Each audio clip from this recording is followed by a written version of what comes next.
बिस्मिल्लाहिर्रहमानिर्रहीम। अस्सलाम वालेकुम जी, मैं नजमुल हसन बाजवा हूं। नाज़रीन कराम, आज इमरान खान को अदालत पेश किया जाना था। बहुत सारे चहेते एंकर्स ने हमें ये बता रखा था कि इमरान खान को किन हालात के अंदर पेश किया जाएगा। इमरान खान के हाथों में हथकड़ी होगी, बख्तरबंद गाड़ी मराएंगे और इमरान खान को जो है वो इस तरह से कॉर्डन ऑफ करके पेश किया जाएगा। तो इरादा तो था, प्लानिंग भी थी, सब कुछ था, लेकिन आखिरी लम्हे फिर हुआ क्या क्या तमाशा लगा अडयाला जेल के अंदर। अडयाला जेल के अंदर क्या हुआ, आखिरी लम्हे ये प्लान कैसे तब्दील हुआ और आखिरी लम्हे फिर ये क्यों फैसला हुआ कि इमरान खान को पेश नहीं किया जाना। सबसे बड़ा और अहम तरीन सवाल यही है। नाज़रीन किराम, आज हम इसी बारे में जानने की कोशिश करेंगे और मैं कुछ बड़ी जबरदस्त तफसीलात जो है वो आपके सामने रखूंगा। इसके अलावा भी कुछ बड़ी खबरें हैं, जैसे कि इमरान रियाज को पेश किया गया है। आज उस बेचारे की मुश्किलात जो हैं वो कम नहीं हो रही हैं। खैर, आज इमरान खान के निकाह वाले मामले के ऊपर भी जो है ना वो दो गवाहों के बयानात कलमबंद हो गए हैं। मुफ्ती सईद भी आ गए, ओन चौधरी भी आ गए और इसके अलावा एक एंकर हैं, एक जय्यद एंकर, एक बड़े एंकर, उन्होंने अपना मुंह भी काला किया है, वीडियो भी वायरल हुई है। ये सारी चीजें मैंने आपके सामने रखनी है। लेकिन आगे बढ़ने से पहले आपसे दरख्वास्त यह है कि अगर अभी तक आपने जो है वो चैनल सब्सक्राइब नहीं किया है तो चैनल को सब्सक्राइब जरूर कर लें। और अगर आप हमें फेसबुक पे देख रहे हैं तो पेज को फॉलो जरूर करें, लाइक जरूर करें। देखिए, मेरी कोशिश ये है कि मैं सही खबरों के साथ, सच्ची खबरों के साथ आपको जो है वो हमेशा अपडेट रखूं। और जो प्रोपेगेंडा और जो झूठ का प्लंदा टीवी पर बैठकर मुख्तलिफ चैनल्स के ऊपर बेचा जाता है, उसको काउंटर किया जा सके। तो अगर आपको हमारी ये काविश अच्छी लग रही है तो इसमें हमारा साथ दें, एटलीस्ट जो है ना वो चैनल सब्सक्राइब करके और फेसबुक पेज फॉलो करके आप हमारा साथ जो है वो दे सकते हैं। सो खबरों पे आते हैं। मैं सारी खबरें जो है वो नाज़रीन किराम आपके सामने रख देता हूँ।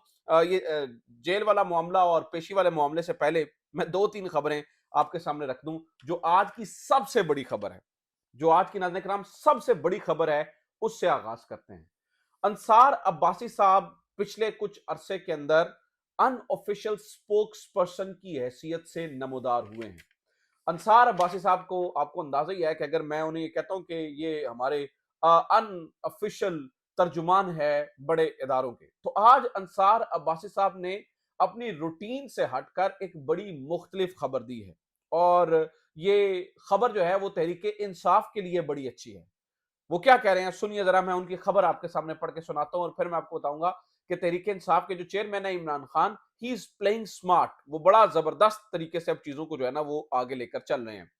वो कहते हैं जी, पाकिस्तान तहरीक इंसाफ के जेल में कैद चेयरमैन इमरान खान ने अपनी पार्टी क़यादत को हदायत की है कि पार्टी ऐसे तमाम अनासर से दूर रहे जो पीटीआई और पाक फौज के दरमियान ताल्लुकात को खराब करने की कोशिश कर रहे हैं।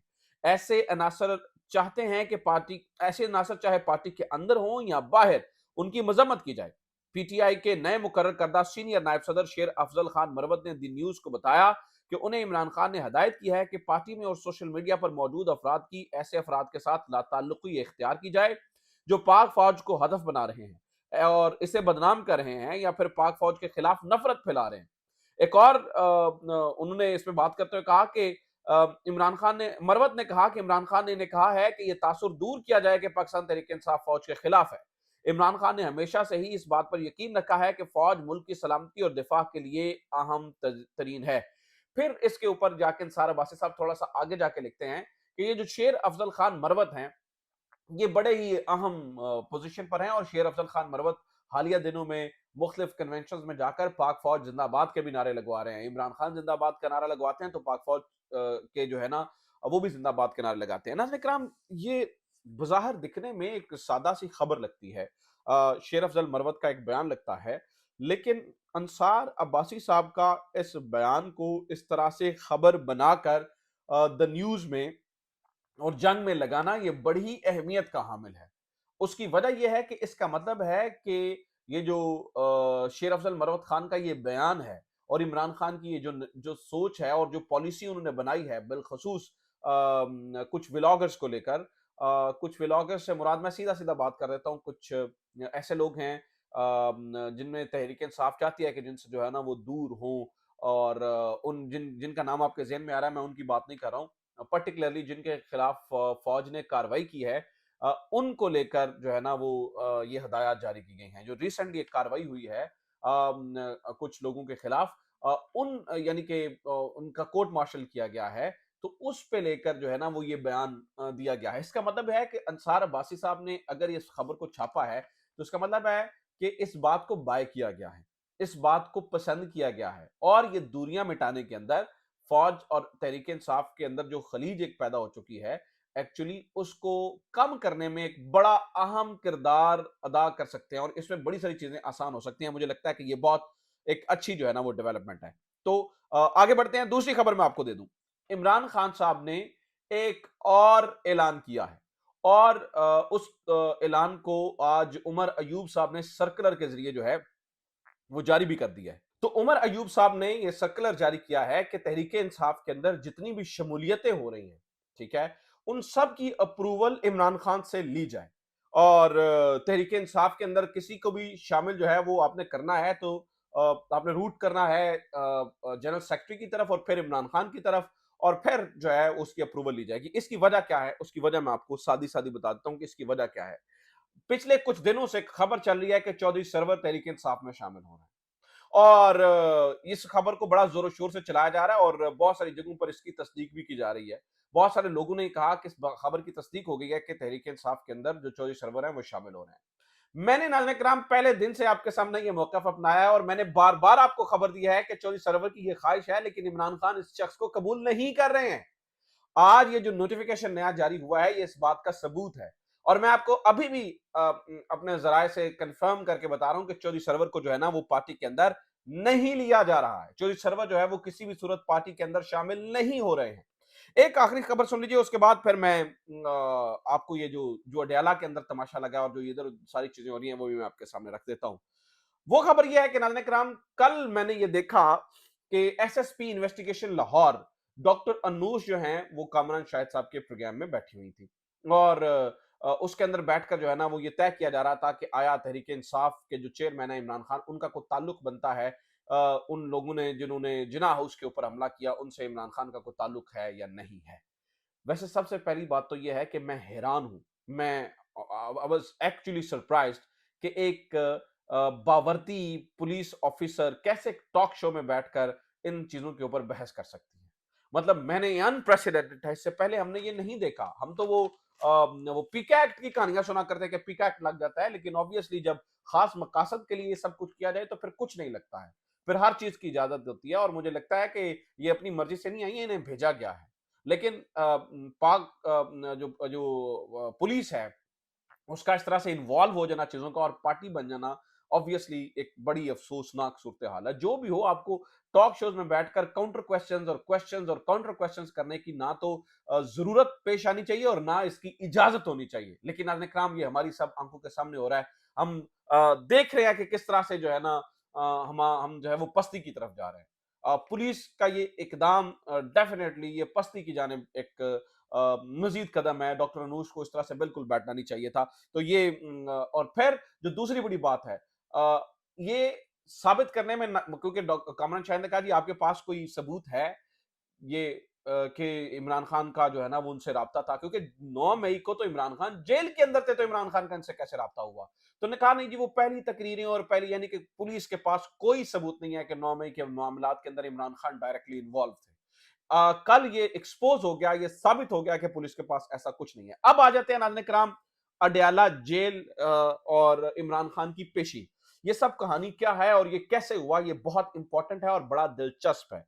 देखिए, एक हमारे एंकर हैं जनाब जावेद चौधरी साहब, उन्होंने ये खबर दी थी कि इमरान खान को अडयाला जेल में लेकर आया जाएगा, बख्तरबंद गाड़ी में लेके आया जाएगा, हथकड़ियां लगा के लेके आया जाएगा, कॉर्डन ऑफ किया जाएगा और पूरी दुनिया के सामने जो है ना उसको दिखाया जाएगा। ये बात दुरुस्त है कि ये प्लान था, और आखिरी लम्हे तक मेरी इत्तलात है कि कल रात से पहले तक, यानी कि कल शाम तक इस बारे में कंफ्यूजन थी कि क्या होना है क्या नहीं होना है, पेश किया जाए या ना किया जाए, क्योंकि इस बारे में कोई खबर सामने नहीं आ रही थी। क्योंकि एक इजलास होना था सिक्योरिटी को लेकर के, इमरान खान की सिक्योरिटी और ये सारे इंतजाम कैसे करने हैं, वो इजलास भी नहीं हुआ, ना उसकी कोई खबर आई। और फिर मैं आपको बता दूं कि अगर इमरान खान को पेश किया जाना होता तो चीज़ों को इंतज़ामात हमें पहले से होते हुए मुकम्मल नज़र आते हैं, लेकिन कल शाम ये फैसला हो गया था कि अब नहीं पेश करना, लेकिन शाम से पहले कन्फ्यूजन थी। और फिर नाज़रीन-ए-किराम ये कन्फ्यूजन ये जो कभी तमाशा लगा हुआ है, हमने ये देखते हैं कि कभी वहाँ से कुछ बरामद हो रहा है और कभी कुछ बरामद हो रहा है, तो आखिरकार ये फिर फैसला कैसे हुआ कि इमरान खान को नहीं पेश करना? इसके बारे में मैं आपके सामने अहम तरीन एक चीज़ रख रख देता हूँ। कैलकुलेट किया गया, प्रोस और कॉन्स देखे गए कि इमरान खान को पेश करने से क्या जो है ना वो फायदा होगा, क्या नुकसान होगा। जावेद साहब वाली जो खबर थी वो एक टेस्टर के तौर पर फेंकी गई थी कि क्या रिस्पॉन्स आता है कि इमरान खान को हथकड़ियों के साथ पेश किया जाने का पब्लिक रिस्पॉन्ड कैसे करेगी, क्या उनके हौसले टूटेंगे या फिर मजीद जो है वो उनका जोश जज्बा जो है ना वो बढ़ेगा। तो कल शाम तक हमारी इतलात ये है कि ये कैलकुलेट किया गया और पता ये चला कि जावेद साहब वाली स्टोरी का उल्टा उल्टा बहुत बड़ा नुकसान हुआ है। और इमरान खान को अगर पेश किया गया तो इसका उल्टा इमरान खान को फायदा होगा। जावेद चोसा वाली स्टोरी के सिर्फ अल्फाज सुनकर ही लोगों ने कहा है कि इससे तो हमदर्दियां बढ़ेंगी। तो अगर इमरान खान को पेश किया जाता है तो ऑब्वियसली अगर हथकड़ियों में पेश किया जाता है तो भी हमदर्दियां बढ़ेगी, और अगर हथकड़ियों में नहीं पेश किया जाता है और इमरान खान मीडिया से इंटरेक्ट कर लेते हैं तो ऑब्वियसली लोग तो इमरान खान की एक झलक देखने के लिए जो है ना वो बेताब हैं। आज से लेकर फिर अगले कुछ दिनों तक फिर इमरान खान की जेल वाली तस्वीरें ही तस्वीरें चलनी थी, टिकटॉक्स बननी थी, उसके ऊपर जो है ना वो वीडियोस बननी थी, सहाफियों ने सवाल पूछने थे, तो ये किसी तौर पर भी अफोर्ड नहीं हो सकता था। तो कल शाम ये फैसला कर लिया गया था एक तजब्जुब और गुमगो की सूरत हाल के बाद कि ठीक है इमरान खान को जो है वो पेश नहीं किया जाना। तो जो जावेद चोसा वाली मैं स्टोरी बता रहा हूँ ये उस टेस्टर के बाद ये फैसला हुआ कि आखिर करना क्या है। अच्छा, जावेद चोसा वाली एक और स्टोरी है जो मैंने थंबनेल पे लिखा है ना कि एक सीनियर एंकर ने मुंह काला किया है और वीडियो वायरल हुई है, वो मैं आपको दे दूं। इस पे हमारे दोस्त है तारिक मतीन साहब, उनका मैं थंबनेल कुछ देर पहले देख रहा था। मेरे ख्याल से इससे बेहतर थंबनेल कोई और नहीं हो सकता है, इससे बेहतर नहीं लिखा जा सकता है। तारिक मतीन साहब ने लिखा है कि जावेद चोई साहब ने अपनी दवाई मर्दाना बजाते खुद खा ली है। तो ऑब्वियसली उन्होंने वाकई कुछ इस तरह की सूरत हाल की है। देखिए उन्होंने क्या कहा, मतलब आपको मालूम ही है कि हाजरा खान साहबा वाला क्या मामला है, क्या किस्सा है, उन्हें किस तरह से प्रमोट किया जा रहा है, उसके पीछे क्या वजूहात हैं, वो सब आपको मालूम ही है। अ, हाजरा खान साहबा को टीवी पे बुलाया इंटरव्यू के लिए जावेद चो साहब ने, और जावेद चो साहब ने उनसे सवाल क्या किया, पहले वो आप जरा वो सुन लें, फिर मैं आपको बताता हूँ कि एक्चुअली क्या हुआ। सिर्फ दोस्ती थी, मैं उनको जानती थी, मेरी दोस्ती थी, और फिर मैंने उनकी पॉलिटिक्स को बड़ा सपोर्ट किया। सिर्फ ये दोस्ती जावेद थी चोसा सिर्फ पूछ रहे हैं, सिर्फ दोस्ती थी? दोस्ती होती है, हाँ दोस्ती होती है। नहीं नहीं, औरत और मर्द के दरमियान दोस्ती नहीं होती, पहली बात तो ये। अच्छा, खैर काफी मेल फ्रेंड्स हैं, मेरे भी हैं। अम, दोस्ती, आप दोस्ती प्लस, जी दोस्ती प्लस। ये जावेद चो साहब नेशनल टेलीविजन के ऊपर बैठकर ये गुफ्तगू फरमा रहे हैं। नेशनल टेलीविजन के ऊपर बैठकर ये गुफ्तगू हो रही है और नेशनल टेलीविजन पे बैठकर इसको सुना जा रहा है। नाज़रीन इकराम देखिए, मैं बार-बार कहता हूँ जो टेलीविजन होता है ना, आप हम व्लॉग्स में कुछ भी गुफ्तगू कर सकते हैं, उसकी गुंजाइश होती है एक हद तक, क्योंकि आप फ़ोन पे बैठकर सुन रहे हैं, आप अलहदगी में सुन रहे हैं, बहुत सारे लोग कानों में जो है ना वो एयरपॉड्स लगा के या हैंड्स फ्री लगा के सुन रहे होते हैं। जो टीवी है, ये एक ऐसा मीडियम है जो आप फैमिली के साथ बैठ के देख रहे होते हैं। बच्चों ने बैठकर देखना होता है। नेशनल टीवी के ऊपर बैठकर आपको बड़ी ज़िम्मेदारी का मुज़ाहिरा करना पड़ता है। जावेद चोई साहब क्या प्रमोट कर रहे हैं? दोस्ती, दोस्ती प्लस, मर्द-औरत के दरमियान दोस्ती नहीं हो सकती, दोस्ती प्लस थी आपके दरमियान। ये किस किस्म का शुगल फरमा रहे हैं? इमरान खान को जो है ना वो नीचा दिखाने के लिए आप कितना नीचे गिरेंगे? आप इस तरह नीचे गिर गए हैं कि शायद आप ज़मीन में गड्ढा खोदकर जो है ना वो आप उसकी तहु में चले गए। इस कदर नीचा गिर गए हैं। और ये डेफ़िनेटली इससे ज़्यादा और शर्मनाक बात नहीं हो सकती है। इससे ज़्यादा शर्मनाक बात जो है वो नहीं हो सकती है, जिस तरह जो है ना वो इन्होंने ये हरकत की है। अच्छा, आखिरी 2 खबरें हैं वो जल्दी-जल्दी से सुन लें। वो खबर ये है कि जनाब आज निकाह वाले मामले के ऊपर भी मुफ्ती सईद साहब का बयान रिकॉर्ड किया गया और अवन चौधरी साहब का बयान रिकॉर्ड किया गया है। आप हैरान होंगे कि मुफ्ती सईद साहब को ये तक याद नहीं है कि कौन-सा घर था, कौन से गवाहान थे, और बिल्कुल एक अजीब-सा बयान उन्होंने रिकॉर्ड किया है जिसको जो कोर्ट रिपोर्टर्स हैं वो कह रहे हैं कि अल्लाह ही हाफ़िज़ है अगर इस तरह से फिर हमने केस चलाना है। लेकिन यहाँ पे भी जो है ना वो किसी भी हद तक नीचे गिरा जा रहा है। अवन चौधरी जिस एक प्लेट में खाया हो ना उसकी शर्म कर लेता आदमी। उसी की शर्म कर लेता, लेकिन नौन चौधरी साहब इस शर्म से आ रही हैं। उन्होंने भी इंतहाई गलीज और घटिया गुफ्तगू की है और बयान भी जो है ना वो रिकॉर्ड करवा दिया। इमरान रियाज वाला केस है वो मेरा मेरा ख्याल है वीडियो लंबी हो रही है, तो वो मैं अगली वीडियो में आपके साथ शेयर करता हूँ। इमरान रियाज वाले मामले के अंदर क्या चीजें हुई हैं कोर्ट के अंदर, वो मैं अगली वीडियो में आपको बताता हूँ। अपना ख्याल रखिए। खुदा हाफिज। पाकिस्तान जिंदाबाद।